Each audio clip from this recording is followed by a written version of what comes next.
राधे राधे दोस्तों, आप सभी को दिवाली की ढेर सारी शुभकामनाएं। माता लक्ष्मी की कृपा आप पर और हम पर सदा सर्वदा बनी रहे। दीपावली हिंदू धर्म का सबसे बड़ा त्योहार है। यह त्योहार अंधकार पर प्रकाश, बुराई पर अच्छाई की जीत का प्रतीक है। दिवाली 5 दिन का महापर्व है जो धनतेरस से शुरू होता है।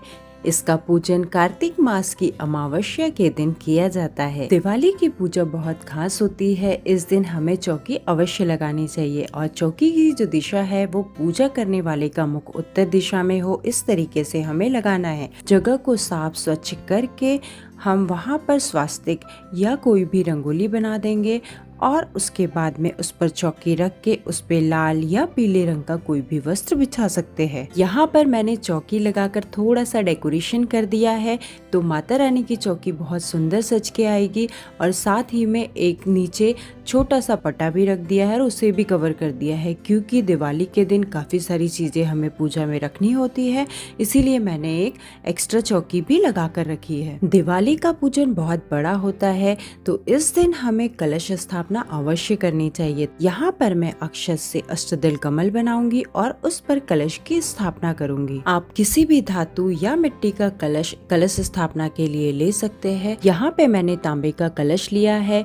कलश के कंठ पे मौली बांध दी है और इसके ऊपर स्वास्तिक निकाल दिया है।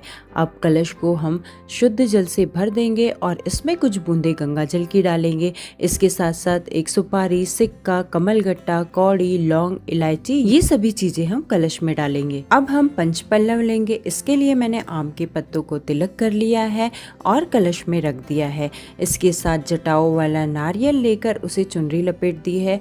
आप चाहे तो नारियल को खड़ा रख सकते हैं या आप चाहे तो नारियल को आड़ा करके भी रख सकते हैं। मुझे आम के पत्ते इधर मिल नहीं रहे थे, इसीलिए मैंने ऑनलाइन मंगाए तो ये उतने फ्रेश नहीं थे। अभी थोड़े से अक्षत मैंने चौकी पर डाले और इस पर भगवान गणेश, माता लक्ष्मी और माता सरस्वती की मूर्तियों को स्थापित कर दिया है।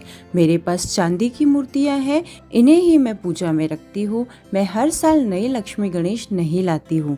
आप चाहे तो हर साल नई मूर्ति ला सकते हैं या फिर आपके पास धातु की कोई मूर्ति है तो उनका पंचामृत से स्नान करके पूजा में स्थापित कर सकते हैं। चौकी पर मैंने चावल का आसन देते हुए भगवान विष्णु की सुपारी स्वरूप स्थापना कर दी है। आपके पास अगर मूर्ति हो तो आप मूर्ति भी स्थापित कर सकते हैं। अगर आपके पास मूर्ति ना हो तो आप ऐसे ही सुपारी को भगवान विष्णु का स्वरूप मानकर चौकी पर स्थापना कर दीजिए। माता लक्ष्मी की पूजा भगवान विष्णु के बिना अधूरी मानी जाती है, इसीलिए हमें लक्ष्मी पूजा में विष्णु भगवान को स्थापित करना बहुत जरूरी होता है। यहाँ पर मैंने 9 चावल की छोटी छोटी ढेरी लगा दी है और उनके ऊपर सुपारी रखकर 9 ग्रह की स्थापना की है।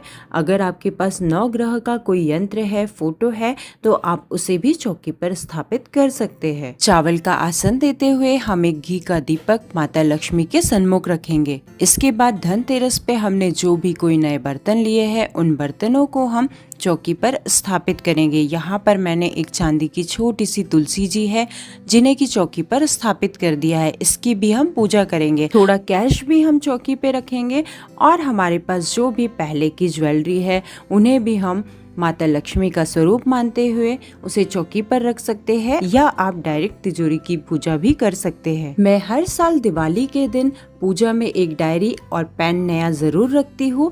इसके बारे में मैंने अपने सामग्री वाले वीडियो में ऑलरेडी बता दिया है, आप चाहे तो उसे भी एक बार चेकआउट कर सकते हैं। भगवान गणेश और माता लक्ष्मी का ध्यान करते हुए हम दीपक को प्रज्वलित करेंगे और हाथ में कुछ अक्षत और पुष्प लेकर भगवान का आवाहन करेंगे और भगवान से प्रार्थना करेंगे कि मैं अपने सामर्थ्य और समझ के अनुसार आपका पूजन कर रही हूँ, तो मेरे इस पूजन को स्वीकार करिए। अब स्नान के भाव से सभी के ऊपर जल के छींटे लगाएंगे, रोली, चंदन और अक्षत लगाकर उनका पूजन करेंगे। ऐसे ही हमें विष्णु भगवान, सरस्वती माता, लक्ष्मी माता, गणेश जी और कलश देवता का भी पूजन करना है।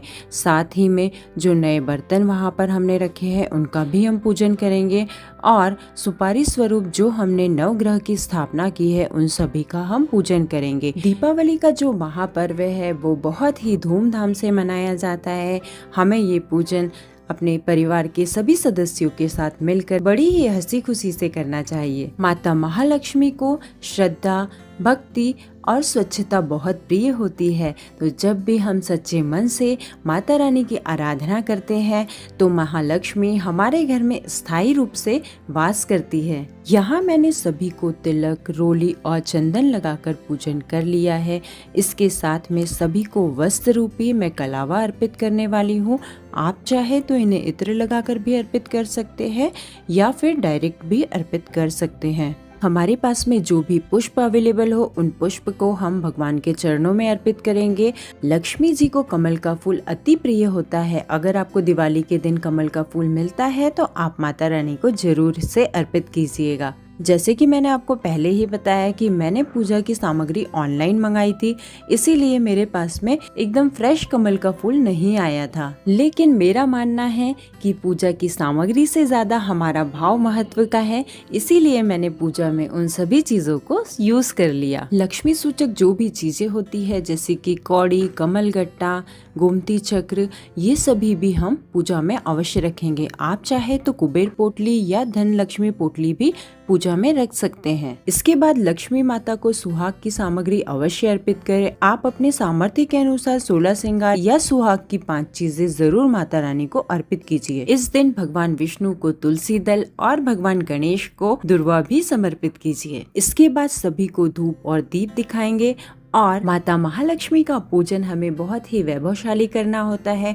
ताकि माता रानी हमारे जीवन में भी वैभव लेकर आए। आज के दिन माता रानी को सप्तधान अवश्य ही समर्पित कीजिएगा और माता रानी से प्रार्थना कीजिए कि हमारे घर भी धन धान्य से ऐसे ही भरे रहे। इस दिन धनिया का विशेष महत्व होता है, तो माता रानी को धनिया अवश्य समर्पित कीजिए। धनिया धन और वैभव का प्रतीक होता है। जैसे धनिया के एक बीज से अनेक पौधे जन्म लेते हैं, वैसे ही धनिया हमारे जीवन में भी समृद्धि को लाने का प्रतीक होता है। मैंने यहाँ पर थोड़े से चावल रखकर अष्टदल कमल बना लिया है, जिसके ऊपर हम लक्ष्मी दीपक की स्थापना करेंगे। लक्ष्मी पूजा में अष्टदल कमल का विशेष महत्व होता है, तो इस दिन आप अष्टदल कमल अवश्य बनाइए। अष्टदल कमल बनाने की सरल विधि का वीडियो ऑलरेडी मैंने अपने चैनल पे अपलोड करके रखा है, आप चाहे तो वहाँ पर भी एक बार देख सकते हैं। लक्ष्मी दीपक हमें बड़े साइज का लेना है और इसमें लंबी बाती हमें प्रयोग में लानी है। आप चाहे तो घी से या तेल से किसी से भी इसे प्रज्वलित कर सकते हैं।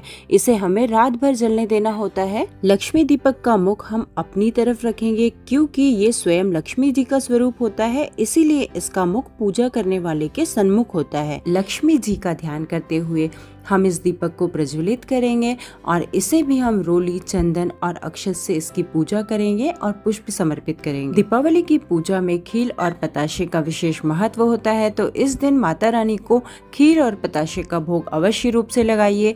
साथ ही कुछ हम ड्राई फ्रूट का भोग लगाएंगे। जो भी हमारे पास में मिठाइयाँ हो, चाहे वो मार्केट की हो या घर की बनी हुई हो, वो सभी हम समर्पित करेंगे। साथ ही में जो भी ऋतुफल आपके पास में हो, इसके साथ ही 1 लोटा जल का भोग भी हम लगाएंगे। सीधे हाथ में थोड़े से अक्षत और पुष्प ले करके हम दीपावली की कथा को सुनेंगे और कथा समाप्त होने के बाद में अक्षत को माता रानी के चरणों में अर्पित कर देंगे। इसके बाद हम पान का भोग लगाएंगे। पान पर मैंने यहाँ पर पताशा, लौंग और सुपारी ले ली है। इसके बाद धूप दीप दिखाते हुए कपूर से या दीपक से, जैसे भी आपके यहाँ पर करते हैं उस तरीके से बड़ी ही श्रद्धा और भक्ति के साथ में माता महालक्ष्मी की आरती कीजिए। दिवाली दीपों का त्योहार है। इस दिन हमें ज्यादा से ज्यादा दिए प्रज्वलित करना चाहिए और हमें कोशिश करनी चाहिए कि हम मिट्टी का दिया ही यूज में लाएं। तो हमें सारे दिए को पूजा करके प्रज्वलित कर देना है और घर की हर स्थान पर ले जाकर दिए को रखना है, ताकि हमारे घर में कोई भी नेगेटिविटी हो तो वो सारी इस दिए की रोशनी से खत्म हो जाए। खील यानी धान से बनी हुई लाही का दिवाली में विशेष महत्व होता है। इस दिन हमें लक्ष्मी जी के ऊपर खील की वर्षा अवश्य करनी चाहिए। ये हम 5 या 7 बार कर सकते हैं। ये वर्षा घर के सभी सदस्यों को करनी चाहिए। ऐसी मान्यता है कि जैसे हम माता रानी पर खील की वर्षा कर रहे हैं, वैसे ही माता रानी हमारे ऊपर धन और धान्य की वर्षा करती रहे और हमारा घर सुख और समृद्धि से भरा रहे। हे महालक्ष्मी, हम पर और हमारे परिवार पर सदैव अपनी कृपा दृष्टि बनाए रखिएगा और हमारे घर को धन धान्य से भरा रखिए और हमारे शरीर को स्वस्थ रखिए। ऐसी कामना के साथ पूजा में हुई कोई भी त्रुटि के लिए क्षमा याचना करे और माता रानी को प्रणाम करे।